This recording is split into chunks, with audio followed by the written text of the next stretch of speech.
Salam əziz dostlar, salam dəyərli izləyicilər. Bugün nağara ixtisası üzrə şagirdim Sərkarlı Uğurun nağara not dərsidir.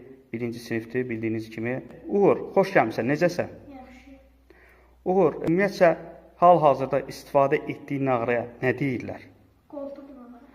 Nağara neçə hissədən ibarətdir? 5 hissədən. Deyə bilərsən bizlərə? Plastik üz, çəmbər, qırmaq, ip kəndir, salamaq.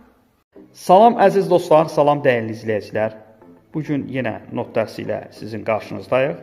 Bugünkü şagirdim 4-cü sinif üzrə nağara ixtisası üzrə şagird Nurlandır. Nurlan, xoş gəlmisən. Nurlan, liqa nəyə deyilir? Notların üstündən və altından çəkilən xəttə liqa deyilir. Hansı notların üzərindən çəkilir? Eyni ölçüdə olan notlar. Salam əziz dostlar, salam dəyərli izləyicilər. Bugün yenə not dərsi ilə sizin qarşınızdayıq.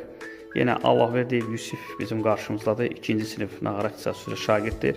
Yusif, xoş gəlmisən. Salam. Yusif, aksent nəyə deyilir? Musiqidə işlədilən vurğuya aksent deyilir. Ay, nağaranın bizlər üçün götür, bir dənə göstərək. Aksent nədir? Məsəl üçün, alt əlin zil zərbəsini vurursan və çərəklə. Aksent yoxdur. Aksent olmayanda necə vurulmalıdır zərbə? Çərək notuna. Aha, göstərək. Əgər bir əsərdə, bir notda aksent işarəsi göstərilirsə çərəyin üzərində necə vurulmalıdır? Nisbətən güclü vurmaq. Göstər bizə.